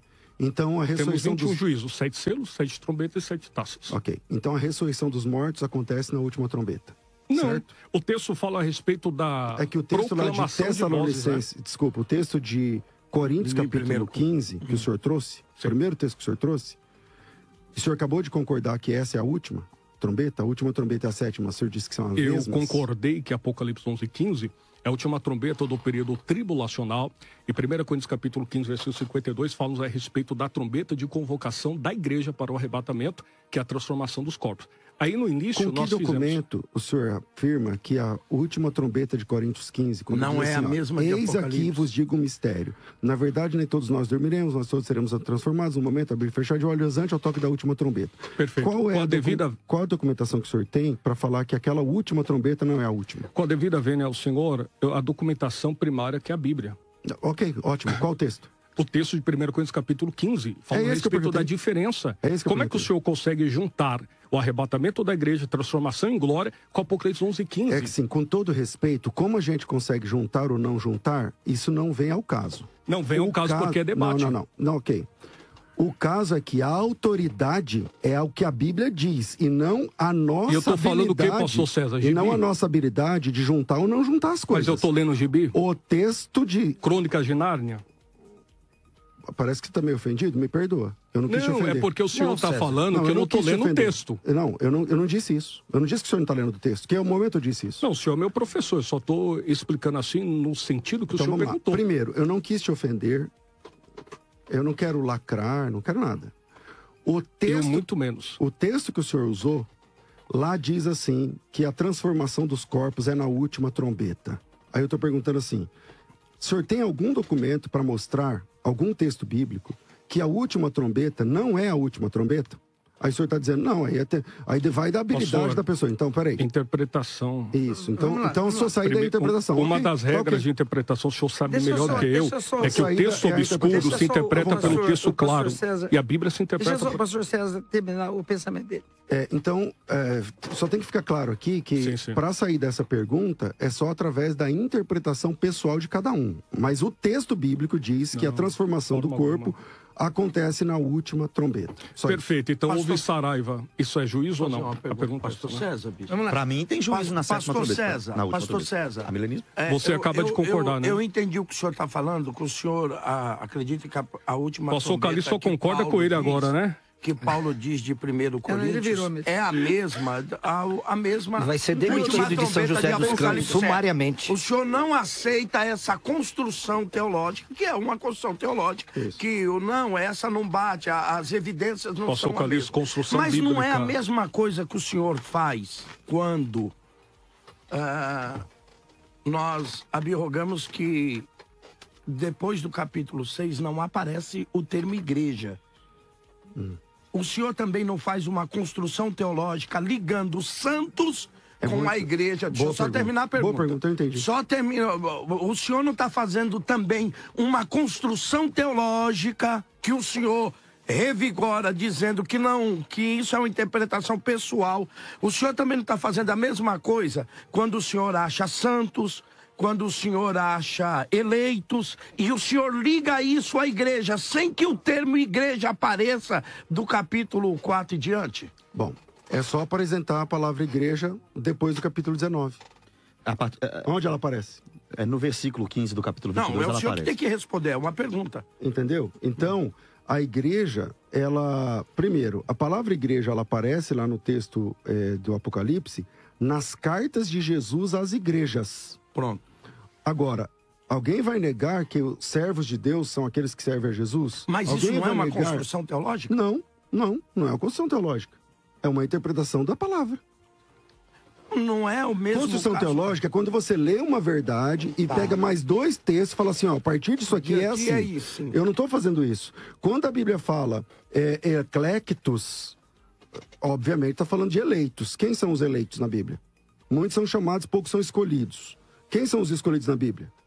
Eu entendo que são salvos. Se alguém disser que não é salvo, aí a gente pode debater o assunto, mas É interessante, não é uma manobra teológica, é uma com a interpretação forma do que o senhor texto. acaba Só de completar o dizer. César, você fala. Só completar o César, você fala. O termo igreja não aparece no capítulo 4, 18, mas também não aparece do 19 a 22, etc. E não aparece também do 4 ao 18 dizendo que ela está no céu. Então também é implícito. Mas o senhor não acha que isso é uma lógica? Peraí, Se ela não é mais citada, é porque ela não está. Por exemplo, Ela também não eu é citada. posso citar o nome de todos que estavam no debate, mas se o senhor sair 5 minutos no final, o senhor não terá suas considerações finais. A palavra igreja também o não senhor estava, mas não está mais. A palavra igreja também não aparece em 1 e 2 Pedro e Judas também. Essas cartas, então, não foram para a igreja. Se eu tenho um sinônimo lógico com mais de 60 versículos, chamando a igreja no Novo Testamento de santos. Eu gostaria de responder essa questão. Qualquer vamos para o pessoa que Apocalipse- aceita Cristo é santo. Ponto final. Exatamente. E quem Concordo. aceita Jesus é quem? Igreja ou não? Igreja. Bom, note bem, eu tenho um pouco de dificuldade. Você sabe, Mateus, e César também sabe, que quando o texto de, por exemplo, Apocalipse 13, 7, né, cita os santos, tem uma letrinha lá. E essa letra vai remeter ao texto de Daniel. Mateus, você é um biblista. Não, eu ri porque eu achei engraçado. Você Você faz a gente rir e depois você vem cá. Vamos citar lá o texto. Por exemplo, é uma citação de Daniel capítulo 13, verso 7. Por Daniel exemplo, 7, olha, os Salmos 16 diz assim, diga aos santos que estão na terra. Ali era a igreja, Mateus? Não, é só... Responde, Mateus, Não, objetivamente. De Daniel 7. Objetivamente. Os santos que estão na terra de Salmos 16 é a igreja? Só escuta, os santos... Ele não responde, bispo. Fala pra ele responder pra mim. Normalmente quando ele não responde é porque você não pegou tem Isso aqui é uma luta. Quem é? Então, Marcelo, quem é? Santos de Daniel Deixa comigo 7. que eu respondo. Os Daniel... Não, eu quero que ele responda, pastor César. Rapidinho. Os santos de Daniel 7 Sim. são aqueles que vão herdar o reino eterno. Quem herda o reino eterno? Essa é a Todo pergunta. aquele que está em Cristo. A igreja reina o reino Todo eterno? aquele, Então é a igreja. todo aquele que está em Cristo. Não, Concordo. isso é uma palavra sua, uma interpretação Não, sua. quem que vai herdar o Sim. reino eterno? Bom, aqui está outra diferença primária, Vamos bispo lá, só Samuel. vamos ouvir a explicação do pastor César para a colocação, não. para não perder o ponto. Então vamos lá. entendi. Primeiro, ó, em Daniel capítulo 7... Desculpa, César. Em Daniel capítulo 7 aparece lá a besta fazendo guerra aos santos. É verdade. E esse é um texto correlato de Apocalipse 13. Concordo com o pastor Marcelo. Mas veja o que está dizendo no versículo 15 de Daniel 7. Quanto a mim, Daniel, meu espírito ficou alarmado dentro de mim, a minha cabeça se perturbou, eu cheguei aos que estavam perto de mim e pedi a verdade acerca daquilo. O Daniel queria entender a visão. E aí, ele diz assim, o anjo diz assim para ele me disse e me fez saber a interpretação dessas coisas. Esses grandes animais são 4, e são 4 reis que se levantarão da terra. Mas os santos são aqueles que receberão o reino e o possuirão para sempre. Ou seja, Daniel está dizendo que os santos perseguidos aqui são aqueles que herdarão o reino e possuirão para Mas, sempre. pastor César, Quem são essas pessoas que vão herdar o reino e Quando herdar para sempre? Daniel falou isso, ele estava pensando na igreja, pastor César? É que assim, não é Daniel falando aqui. Vamos lá, Sim, de novo. mas é uma Vamos de visão. novo. O Daniel não Sim. entendeu. Ok. O Daniel não entendeu e perguntou. Ok. Eu não estou entendendo essa visão. Olha, O anjo que estava revelando disse assim, eu vou te explicar porque você não tem cognicidade para entender. Os santos do Tá falando Altíssimo bonito, hein? são aqueles que receberão o reino e o possuirão para todo sempre.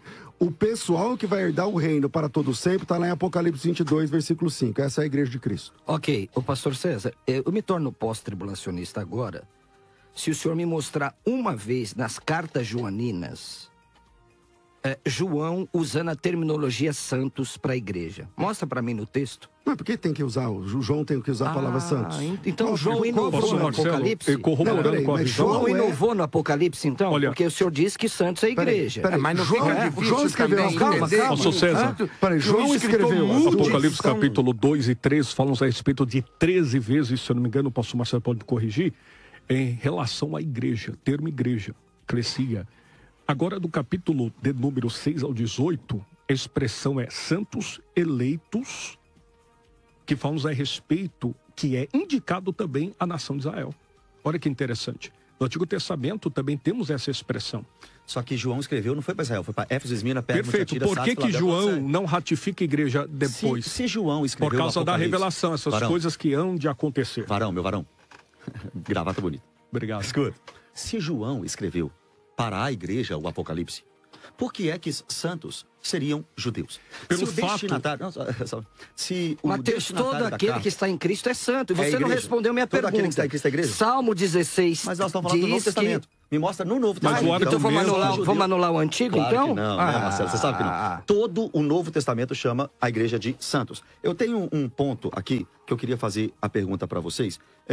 Mateus, mostra para mim santos nas cartas joaninas, porque o César está procurando até agora e não achou. Deixa eu só... Nas cartas joaninas. Deixa eu só colocar uma pergunta nisso, Marcelo. Nas cartas joaninas. Mas não existe a expressão ali, santos eleitos ou fiéis, aplicado a Israel também. Não fica difícil, até o Novo Testamento talvez seja um pouco de crítica Santos, pastor Calixto, é uma terminologia de Paulo e não de João. Você identifica... Corpos paulinos, não importa dizer isso. Deixa eu tentar entender a lógica do pastor Marcelo. Vamos lá, peraí, vamos tentar entender. A lógica do pastor Marcelo é... Só um minuto, com todo respeito. Deixa eu entender a lógica. O senhor está dizendo o seguinte, eu me torno pós-tribulacionista se o senhor mostrar na epístola de João a palavra santos. Ok.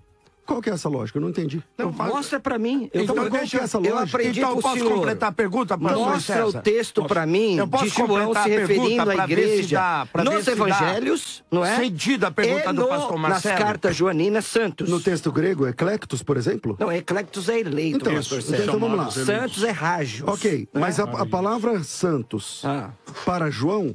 Eu não entendi a sua lógica. É assim, por que você quer que eu tenha que mostrar um texto? Qual é a discussão? Mas a lógica... Mas não é você que pede para mostrar o texto? O senhor me permite. Agora eu não posso pedir? Sou eu que peço para mostrar o texto. Obrigado por lembrar. Sim. Só que eu não entendi a lógica da sua pergunta. Onde você quer chegar? Não entendi. Então, deixa eu dar a lógica. Argumentação, se me permite, eu compreendi.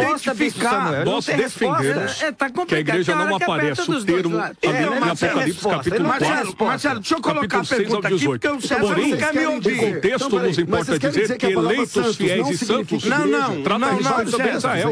Não, César, é porque semanticamente Santos é separado.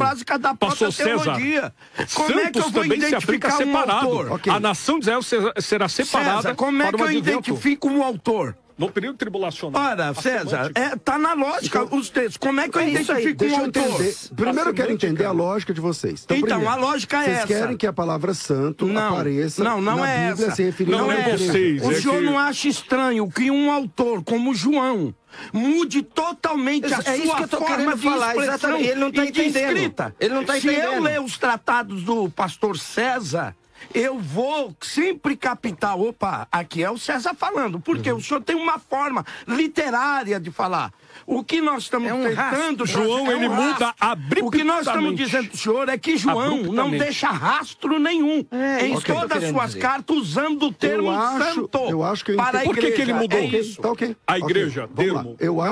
Eu acho que eu estou entendendo a lógica da pergunta. A lógica da pergunta. Então vamos lá. Primeiro, os termos para a igreja são sempre intercambiáveis o tempo inteiro. A palavra igreja, a palavra salvo, a palavra eleito, a palavra santos. Essas palavras, o tempo inteiro, são atribuídas à igreja. Todo mundo concorda, ok? Concordo com o senhor. Se todo mundo concorda, já está resolvida a questão. Não está resolvido não, o senhor está fugindo da pergunta. Nem sempre, querido pastor César. Eu quero que o senhor me explique como é... Não, eu quero que o senhor me explique como é que um autor bíblico muda completamente a sua forma de escrita e as suas palavras no último livro que ele escreve. Não dá não tem lógica. a lógica é que ele siga o padrão natural que ele sempre escreveu. E esse termo santo, João nunca usou nas suas cartas para se referir à igreja. Então vamos resolver. Essa é a pergunta. Tá, ok. Vamos resolver. Então, Capítulo contexto, 18, versículo 20 do Apocalipse diz assim, ó. Exultai sobre ela, ó céus, e vós, santos, apóstolos. Isso aqui não é a igreja? Esse é João escrevendo. Santos e apóstolos, não é a igreja?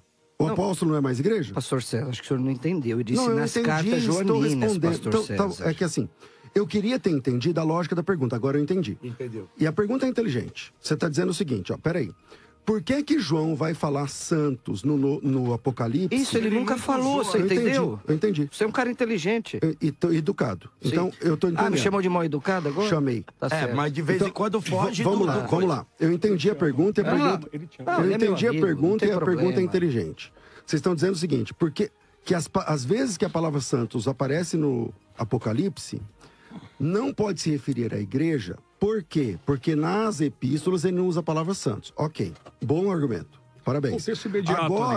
Agora eu vou resolver essa questão. Ok. Em Apocalipse 18, versículo 20, está escrito assim, exultai sobre ela os céus, e vós, santos, apóstolos, Mas ele não disse santos profetas, porque Deus contra ela julgou a vossa causa. Aqui nesse texto... Ele está falando para a igreja na terra ou no céu? Não importa. Aqui nesse não texto, importa. o apóstolo João... Complicado quando não importa.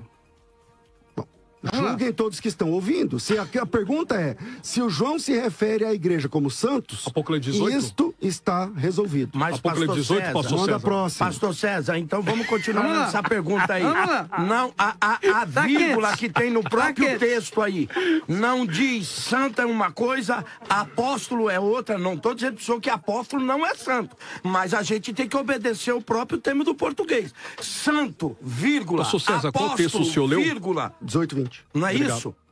É que o texto grego não tem vírgula. Hã? O texto grego não tem vírgula. Nos originais Não, mas aí não eu tem. volto àquilo que Olha, o senhor ficou mesmo devendo constrói. aqui o Um Mateus, leitor natural, meu bispo Samuel que não Ferreira, tem a meu ciência confrade. e a competência que o senhor tem ao ler naturalmente o texto, natural, sem a ideia do texto grego. O que ele entende aí? Nós temos Santos, um problema apóstolos. seríssimo. Santo é uma coisa, apóstolo é outra, Mas- a vírgula, pastor. Ok, exulta... Não tem sequência. Ok, vamos pegar a sua lógica. Exultai, ó céus, e vós, santos, Vírgula. apóstolos, profetas, porque Vírgula, Deus contra... É um mesmo grupo. Não é santo apóstolo, Mas é o mesmo vírgula. grupo. É santo, vírgula, mas apóstolo, vírgula. Desculpa, é o mesmo grupo, tá? Bom, vamos lá. Daqui a pouco tá resolvido. Não, eu que vou Tá falar, certo. Matheus. Só você quer falar, querido?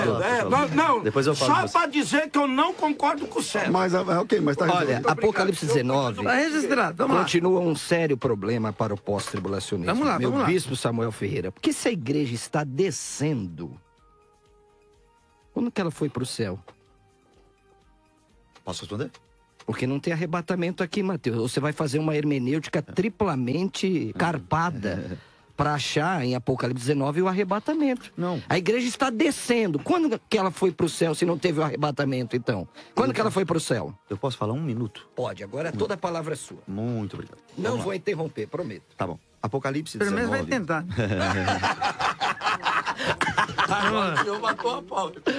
Vamos lá. Em Apocalipse 19, o Marcelo está dizendo que não tem ressurreição, né? Não tem arrebatamento, etc. Então isso seria um grande problema.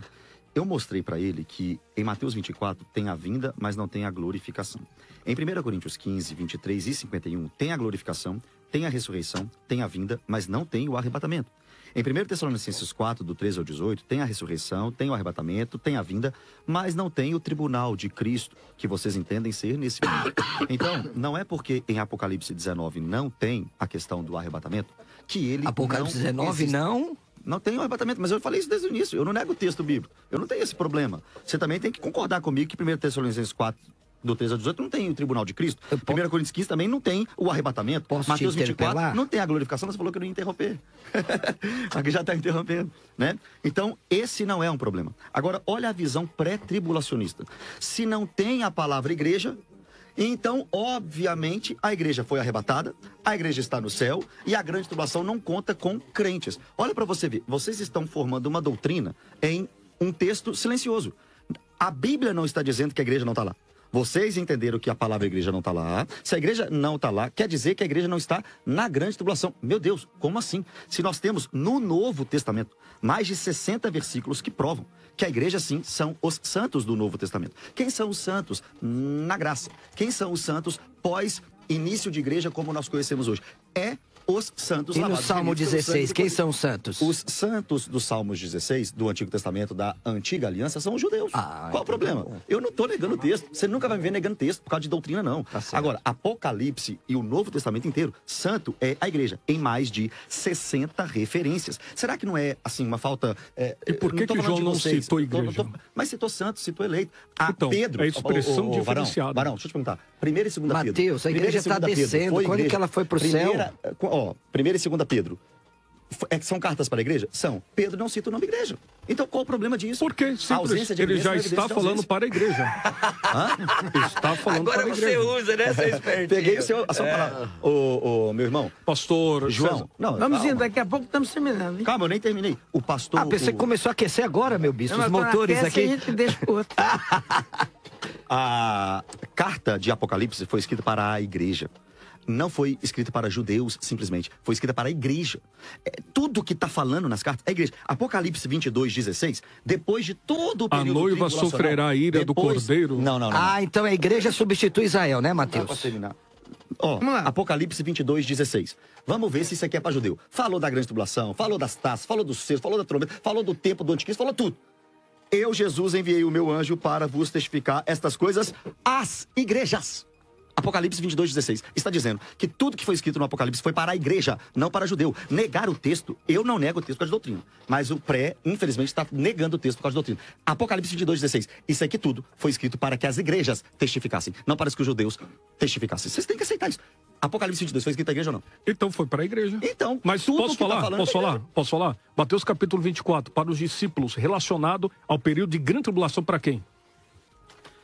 Os perseguidos pelo nome de Jesus. Tá lá. Vocês serão para a nação de Israel, corroborando o texto 70, de Mateus capítulo 24, versículo 15, Daniel capítulo 9, versículo 24 a 27. Então, teu povo, tua então cidade. Mateus 24 é só para judeu? Então Mateus Jesus veio capítulo em glória 24 nós compreendemos. Então quando que Jesus veio em glória? Vem em glória no arrebatamento Mateus da igreja. 24 é só para judeu. Na batalha do Armagedon. Em glória. Arrebatamento para a igreja, primeiro período. Agora só... É só minha filha, é porque eu tô escaladinho aqui. Passou um minuto, Me hein? Desculpa. Fala, Mateus, fala. O assunto do debate é a volta de Jesus em uma ou duas etapas. Eu li Mateus 24, 29, quando Jesus disse que ele vem. Ele está dizendo que ele vem depois da grande tribulação, não diz que vem em duas etapas. Jesus não falou isso. Agora, continuando nas palavras de Jesus, eu queria que os meus irmãos pré-tribulacionistas me mostrassem duas etapas na parábola das redes, Mateus 13, 47 a 50. Na parábola do joio, Mateus 13, 24 a 30. Nas parábolas da virgem, Mateus 25, do 1 ao 13. Nas parábolas dos talentos, Mateus 25, 14 e 30. E eu também queria que mostrassem duas etapas em Apocalipse 1, 7, quando ele diz que ele vem e todo o olho verá. Eu queria que os meus irmãos mostrassem nas parábolas de Jesus duas etapas da chegada do rei. Perfeito. Pastor Marcelo, quer? Pode falar, Perfeito. falei bastante. É importante ressaltar a questão da parábola do que... muitas parábolas, o senhor falou da Pode rede. citar uma. Me cita aí na parábola das redes, duas etapas. Nós temos aqui uma questão importante relacionada, primeiro, reino de Deus. Basileia tuteu, gênero possessivo. Está falando do reino de Deus, manifestação Não, espiritual. que está falando do reino de Deus, eu entendi. Eu quero saber as duas etapas reino que o nesse. senhor está dizendo nessa é o vida. reino invisível. Exato. Chegou a todo homem. É o texto. Não. Tanto é que Aqui, ó. Mateus capítulo Vamos lá. 25 fala a respeito da parábola das 10 virgens relacionada ao quê? O reino. Quando Cristo fala a respeito disso, das parábolas, ele está implicando, falando, exposando a respeito da manifestação do reino, que Paulo ratifica. O reino de Deus não é bebida e nem comida, mas é paz, justiça e alegria no Espírito. Eu posso ler 4 versículos? Basileia tuteu. Deixa eu ler 4 versículos. Pode, ficar à vontade. Mateus 13, 47. O reino dos céus é ainda semelhante a uma rede, que lançada ao mar, recolhe peixes de toda espécie. E quando já está cheia, os pescadores arrastam-na para a praia e, assentados, escolhem os bons para os cestos, e os ruins deitam fora. Assim será na consumação dos séculos. É final, é fim do mundo isso aqui. Sairão os anjos e separarão os maus dentre os justos e os lançarão na fornalha acesa. Ali haverá choro e ranger de dentes. Nós sabemos que isso é na vinda de Cristo. Perfeito. Qual é o texto? Primeiro versículo. Fala a respeito do que? Reino de Deus. Assim começa do reino. A salvação não começa na consumação, mas assim meu será querido. na consumação do século. Então, nós não negamos. Nós negamos o quê? Essa visão que tudo será de uma vez só nesse sentido, porque o texto não fala isso. Você me mostra 2 etapas na parábola, César, isso? Sim. senhor é Não, na parábola nós não temos. Não tem. Não temos. É uma Gostei, tá sequência vendo? lógica aos acontecimentos. Vamos virar, vamos voltar, porque está na hora Nós de devemos terminar. ser honestos antes Já de com tudo. 2 horas. Boa. Mas o principal de tudo é que vocês não conseguem provar a igreja dentro do céu.